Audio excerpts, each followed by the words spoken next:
Hey everyone, welcome back to the channel. Thank you for being here. My name is Andrew, coming to you from the beautiful Carolinas. Today's topic is going to be when the narcissist loses their grip on you. Think about that for a minute. Everyone, if you like the content, please like, subscribe, and share. So what is a grip? A grip is when you have a hold of something.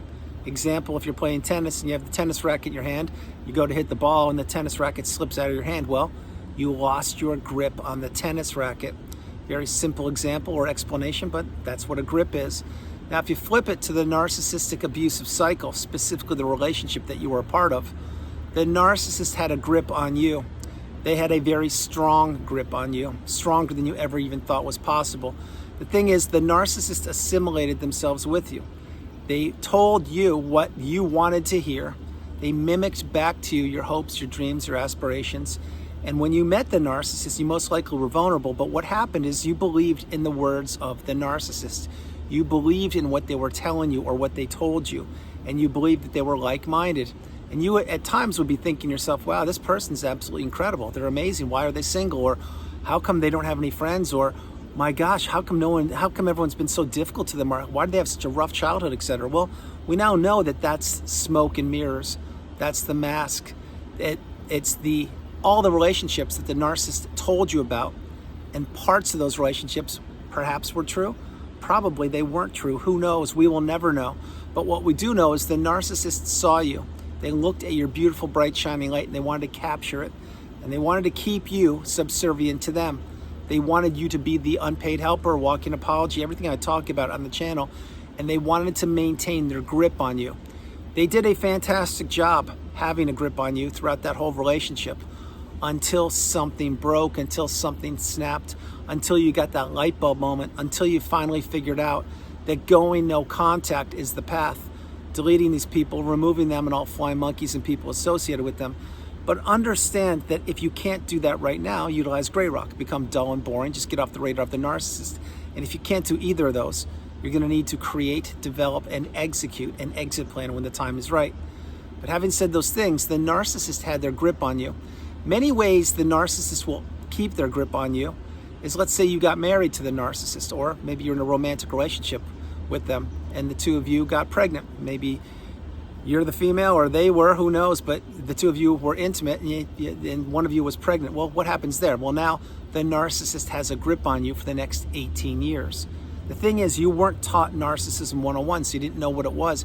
You didn't know that people out there could try to manipulate another person into entering a relationship, staying in a relationship, and keeping their grips on that person throughout the relationship. So using that very, very serious example, say that you did marry the narcissist and you had kids with them. Well, the narcissist knew that if they had a child with you or children, that you would be tethered to them for at least 18 years. And they did their best to make sure that that happened. Now, many times people will say, well, who in the right mind would do that? Well, a person who wants to capture another person, a person who wants to take advantage of another person, and a person who wants to keep someone trapped or to keep a grip on them. It's not just you the narcissist had a grip on. Let's use that same example. They had a grip on the child or children that you shared because they wanted little mini-me's. They wanted little clones of themselves floating around. They were counter-parenting to your parenting. They were not co-parenting with you. Remember, once the narcissist knows where they've gotten you placed, which is the narcissistic fog, or that zombie-like trance-like state, or the trauma bond, whatever you want to call it, that's when they know they can do whatever they want because they already have a grip on you. It's too late. You don't know what you are up against. You weren't taught it in school, so you didn't know how to combat the narcissistic abusive cycle. You didn't know what gaslighting was. You didn't know what the silent treatment was. You didn't know what stonewalling was, or triangulation, or mirroring, or projection, or a rage fit, or financial abuse, or verbal abuse. You didn't know any of these things. What you knew is the person that you entered that relationship with, they changed on a dime. It was almost as if as soon as the wedding bells rang, or you relocated, or you moved in with them, or they moved in with you, or you went into business with them, or once they graduated university or law school, whatever, that something changed and something shifted, because it did. This is a pivotal part in each and every narcissistic relationship. There are 3 huge parts of every relationship for this video. One is when you meet them, because if the narcissist had given you the 2-page report and said, listen, this is who I am, It's what I've done to other people I've been in relationships with before I met you. It's what I will do to you. And believe me, when I'm done with you and I crumble you up like a sheet of paper and throw you away in the freeway, I'll do it with the next new supply. But that's a pivotal part, but that never happened. The second part is when something pivotal did happen, not exclusive to meeting the narcissist, but as I mentioned a moment ago, maybe getting married or have children or relocating halfway around the world, whatever you did. That's when the narcissist really knew they had a grip on you. And the third part would be the ending of the relationship if you didn't figure out what narcissism was. But I'm not going to focus on the third part because that is a whole different pill to swallow. Remember, you're a fortunate one. You are a resilient one. You were determined to figure out what narcissism was or what kind of relationship you were a part of, and you got that needle in a haystack and you figured it out. That's why you really need to be grateful. Not that you went through the relationship, of course not, but that you figured it out and now you have the ability to heal. You have the ability to put yourself back together. You have the ability to go no contact and block this person or these people, etc. Most people don't figure it out. Most people don't get that needle in a haystack, but that's not you. And so when you were in that relationship, the narcissist had their grip on you. Think about the financial abuse you experienced. Maybe you were the breadwinner, or maybe you both worked, who knows? But whatever you did, I can assure you the narcissist spent most of your money, and you probably were in credit card debt up to your eyeballs, and you probably were driving cars you couldn't afford, or going on vacations you couldn't afford, or sending the children to schools that you couldn't afford. But what were you doing? Were you saving money? Were you fixing up the house? Were you building for? No, you weren't. You were spending your money as fast as possible because that's what the narcissist wanted you to do.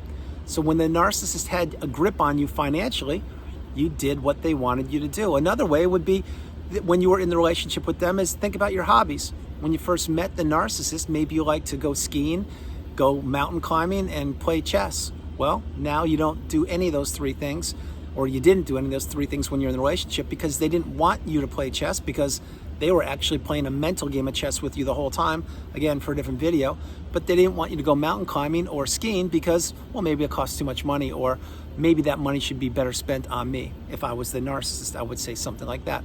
Maybe not come out and say it, but I would make sure that you were not spending money anywhere that I didn't want you to spend the money. And no, I'm not a narcissist. But other grips that the narcissist had on you is the belief that they were who they claimed to be. This is narcissism 101. This is breaking the trauma bond. This is realizing that the person you perhaps fell in love with or loved never loved you. I'm sorry to say it. It's a tough pill to swallow, but it's real. The narcissist has no love. They have no empathy. They only care about one person. It is themselves. They look at people as opportunities. They look at people as pawns and puppets to be moved around on that mental chessboard, to be placed here, there, and everywhere to get whatever they want from whomever they're trying to target at any one point in time. But the grip that the narcissist had on you when you were in the trauma bond and caught up thinking about them, etc., that was the most challenging place you had ever been. It's a mental prison, if you will. It is a place that you did not know how you got there, but you knew that you had to get out, but you didn't know how to get out because you didn't know what narcissism was. You didn't have the tools, the wisdom. What you knew is each and every day you were in that relationship, you were experiencing more and more toxicity, even though you didn't know what the definitions and the terms were. Example, when the front door would open, I use this so frequently in videos, would it be Dr. Jekyll or Mr. Hyde opening the front door? Would the narcissist say, yeah, I'll be home at 6 o'clock, let's have a great dinner, what are you making tonight? And you would be making dinner for 2 hours before dinner. They wouldn't get home till 8:30, and they would say, well, what's going on? And you're like, well, I've been waiting here 2.5 hours, where have you been? And they would tell you, I was at work, didn't you see my text? What they would do is make up a nonsense excuse. What they would want to do is keep you stuck because they knew they had a grip on you, and they knew they could keep you in the kitchen or the house making a dinner that took you 2 hours, knowing that they wouldn't be home for 2.5 hours after the dinner deadline was supposed to have arrived because they were probably out getting supply from a new supply or doing whatever they were doing, but they weren't doing what they were supposed to be doing or what they mentioned they would be doing, which was with you grabbing the dinner that you made. These are micro examples of how the narcissist has a grip on people over and over and over again. Another one, texting or the smartphone. Think about this when you're in the relationship. When the narcissist would text you, well, you would hear the ping, and then you would look and see who it was. If it was them, you would get a little hit of dopamine or adrenaline or anxiety, whatever it would be, and you would be like, oh my gosh, it's them, I need to respond, or sorry, I need to react. And that's what you would do. You would type back to them paragraphs upon paragraphs of what you did that day or who you were with or what you were going to do. Basically telling them the endless to-do list that was supplied to you that day, that you accomplished it and more, hoping that they wouldn't give you another endless to-do list. But that always goes on. As soon as they got home from work, they would give you another endless to-do list or tell you that what you did wasn't good enough, it wasn't up to par. But the texting, that's when they had a grip on you, because they had you groomed and trapped and tricked. Whenever you would hear that message, if it was them, you would drop whatever you were doing to get back to them as quick as possible, because you didn't want any more fires to be ignited. You wanted to put all the fires out as quickly as possible. It was almost as if you were playing that game in the carnival, whack-a-mole. Remember that game? You hit the rodent and then another one pops up and another. Well, that's what the narcissist wants. That's why they give people endless to-do lists. That's why they never give people credit for accomplishing things. That's why they never give people praise or accolades or say, hey, that was a great job, nice going. They can't do that because they're always in competition with people, and their expectations for those around them are through the roof. And the expectations placed on those around them, which includes the grade A source of supply or the enablers or even fly monkeys at times, or their own children or colleagues, coworkers, or friends, etc. It's because all these people are supposed to do whatever the narcissist wants to pump up the fragile ego of the narcissist, because the narcissist had a grip on all of those people. And I mean all of them, because each and every one of those people was doing something for the narcissist, whether they knew it or not. Remember, the narcissist does not surround themselves with just anybody. They need to have utility. The people that the narcissist surrounds themselves with need to have utility, which means they need to be able to drive, or they need to have money, or they need to have status, or they need to have a good presence, or they need to have a beach house in Mexico, or they need to have a yacht, or they need to have a ski resort. They need to have something, and it doesn't have to be something huge like that. It could be very simply prestige of being invited to the barbecue or the event or the holiday event, whatever it is. You see, this is what the narcissist does. They're always comparing themselves with their coworkers or colleagues or other friends, wink, wink, and they're comparing themselves with people on social media. They're comparing sources of supply in the past with the present source of supply they have, and they'll compare the present source of supply when that person gets discarded to the new supply, etc. Because the narcissist cannot sit still. They cannot be satiated. They can never be happy with one stable relationship. They need disruption. They need confusion. They need chaos. They need to manipulate. They need to have a grip on people. So when the narcissist finally loses the grip on you, or when they did lose the grip on you, this is when you cut one or all of the four ties of the narcissistic abusive relationship, which include the emotional tie, the financial tie, the physical tie, and the spiritual tie. It's not exclusive to cutting those ties, but if you've cut any one of them and you've done it knowingly, that's when the narcissist begins to lose a grip on you. This is a good thing. Now, I want to flip it for a minute. These are only 4 examples of the grip that the narcissist had on you, because they had thousands of grips on you. You just didn't know it. If you were in the relationship, or maybe you still are, and you're trying to break free from the narcissist, let's say you're married as an example, or maybe to your mom or dad or sibling or somebody, and you can't go no contact because you're still connected with them for whatever reason, I understand that. The whole point here is that if that's you, you need to become small. You need to get off the radar of the narcissist. You need to not overshare. You need to understand that where you are now is perhaps not where you will be in the future. And you need to really create, develop, and yes, execute an exit plan when the time is right. That's why I talk about blocking, etc. But sometimes, and there are times when people are in these relationships, they figure out that, example, they married the narcissist and they're still tethered or tied to that person, even though they know that that person is the narcissist. Maybe they're waiting for the children to turn 18. Maybe they're waiting to get divorced. Maybe they're waiting for the assets or the custody, or who knows what it is. But if that was you or is you, you know what I'm talking about. You still have to have a plan and execute it, because staying in a toxic narcissistic relationship, specifically if the narcissist did and or does still have a grip on you, even if it's a little grip, it's still a grip. When you understand that, getting away from these people is the path. If not now, when? That's why you need to cut the 4 ties. That's why you need to remove yourself from these people, and that's why you need to go no contact. But remember, the narcissist had a grip on you that whole relationship. Until when? That's right, until they didn't. That is why so many of us have relocated. So many of us have had to restart our lives. We've had to have a fresh start, a clean slate. We've had to relocate from places we were living in for years. We've had to say goodbye mentally to good people that were drinking the special sauce or the Kool-Aid of the smear campaign. We've had to say goodbye to people that we actually loved, maybe extended family members, etc. But this is what we've done because there are casualties littered all throughout the narcissistic relationship. It's not just the narcissist that you're going to need to get away from.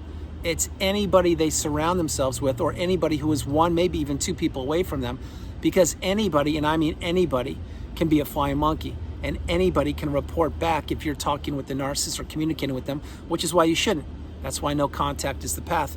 But when the narcissist loses their grip on you, this is a very liberating feeling. It's a very empowering feeling. It's a feeling of excitement, of growth, of possibilities, of finding yourself. And remember this one also, when you were in that narcissistic relationship, whether you know it or not, you had to lose yourself to find yourself. Play this part again. I will say it one more time. You had to lose yourself to find yourself. You didn't know who you were before you met the narcissist, because if you did, you wouldn't have entered the relationship with them. You definitely didn't know who you were when you were in that relationship because you were in the narcissistic fog. Then when that relationship ended, no matter how it ended, if you were discarded or you ended yourself, you had to put yourself back together. You had to pick yourself up and dust yourself off by the bootstraps, and you had to rise through the ashes like a phoenix and elevate and ascend and soar higher than the sun, the moon, and the stars. And that's what you've done, or that's what you're doing, or that's what you're about to do, because you're changed forever. You are now entering or are in the third version of you, the strongest, most galvanized version of you known to humankind. But this is where the narcissist no longer has a grip on you. This is where you take the lifelong learning lessons from the past. You live in the present moment and you do not predict the future. And you leave all the toxicity from the past in the past. You've healed or you are healing. This is when you can take a class, teach a class, read a book, write a book. It's when you journal. It's when you meditate. It's when you can see a therapist. It's when you watch videos, you can write. It's when you can heal childhood wounds and really take stock of your life, and you really insulate and protect yourself in that cocoon of boundaries that I talk about so frequently. But remember, the narcissist in the past, they had a huge grip on you, enormous grip on you. This is when you couldn't get them out of your mind. This is when you were ruminating, thinking about them. This is when you were blaming yourself, wondering, could you have done more? Should you have done more? Did the narcissist love me? Is the new supply getting everything that I worked so hard for, etc.? When you really do the deep dive and you wrap your head around the fact that the narcissist just uses people, they manipulate people, they don't care about human beings for the beautiful, bright, shining light that they possess. They care about human beings for what they can take from them. And what the narcissist wants to do is they want to take the best from people and leave the rest. That's why these people are doomsday machines. That's why they're ticking time bombs. That's why they're bulls in china shops, because all they want to do is destroy, divide, and they want to create wedges between you and anything that mattered to you. And when you were in that relationship, they had a huge grip on you. And then slowly, probably after the discard, but slowly you put your head around things and you began to realize what narcissism was and how it affected you for a period of time. And you learn the definitions like gaslighting, smear campaign, etc. And then you put yourself back together slowly and you wrapped your head around things. And then every once in a while you would go backwards and you'd take some steps back and you'd be like, wow, this is harder than I thought. Yeah, it is harder than you thought. It was harder than I thought. That's why the healing path is not linear. It will take time. It will take a lot of time, but in your time you will heal if you utilize the tools that are provided for you here on the channel and in the community. Because at one point, we all were the new supply. At one point, we did not know what narcissism was. At one point, that relationship we were part of, it ended. It ended for all of us. Some relationships are ending right now. Some ended yesterday. Some will end tomorrow or tonight or in a week. The point is, you are a very resilient and strong person because you did get that needle in a haystack. That's why you really need to stay on the path. You need to take it one day at a time. You need to really understand that if today where you are is where you want to be, that's fantastic. Take a deep breath in of gratitude. Exhale all the abundance and realize that you are in a great spot. If where you are is not where you want to be, that means there's work to be done. It means the narcissist may still have a grip on you. Possibly not. I can't tell you. But the whole idea, the whole goal is to make sure the narcissist does not have a grip on you. Not financially, emotionally, physically, spiritually, any way possible. Again, that's why I suggest no contact, etc. But when the narcissist loses their grip on you, you will know it. You're going to wake up one morning not thinking about them, not pining about them, not needing to do certain things that you were doing before when you were protecting and insulating yourself, because now you've elevated higher than the sun, the moon, and the stars. You are now in rarefied air at that pinnacle of indifference, the mountaintop of indifference, where you no longer care about the narcissist or anybody from that period of time, because nobody has a grip on you any longer. Because A, you've healed, B, you've seen behind the masks, C, you've identified and wrapped your head around and understood what narcissism is, and D, or whatever letter I'm on, you now don't tolerate poor behavior. You have boundaries. You can say no, the strongest word in the English language, and you now understand your value, and you are the important one. You are the priority. That is why you come first, second, and third. And when I say that, I mean it, because when you were in the narcissistic relationship, when they had a grip on you, you were putting them first, second, third through 100. You didn't even get a crumb. You got nothing. You got less than nothing, and that's what they gave you on purpose. But now that you're out of the relationship, you are the priority.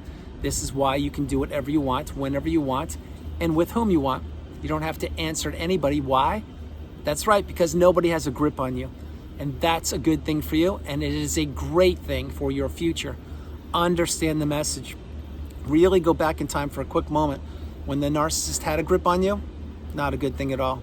When the relationship ended, it was very challenging, but you put yourself back together, or you healed, or you are healing. And then now that you've healed properly and you're at that pinnacle, now the narcissist doesn't have a grip on you. Now nobody has a grip on you. Now you have a grip on that tennis racket, like I said in the beginning of the video, and it's super tight. And it's not only that, you now have boundaries, and you have a grip on what you want to do and where you're going, and that is the path. Everyone, that's the video. I hope you liked it. I loved doing it from the beautiful Carolinas. This is Andrew. Namaste.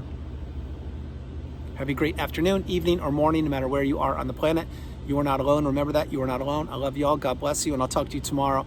And when the narcissist loses a grip on you, this is a great thing. Many times the narcissist will be in disbelief, and they will be scratching their head, and they'll be saying, how did this person, which is you or was you, how did they get so strong? How did they put themselves back together? How did they break the trauma bond? How did they escape the dungeon I placed them in? I don't get it. I can't wrap my head around it. It's never happened before. Maybe I'm losing my skill set. Maybe I am becoming the HE narcissist. Maybe I am losing what all the techniques and tactics they need to get fine-tuned. Well, guess what, narcissist? You are becoming the HE narcissist, and your tactics don't work any longer. We now see behind the mask. We now know what to do. And guess what? You had a grip on us for a period of time, which was the length of the relationship. That grip is long gone. And my hope is you have no more grip on anybody. I love you all. God bless you. And I'll talk to you tomorrow. Bye, everybody.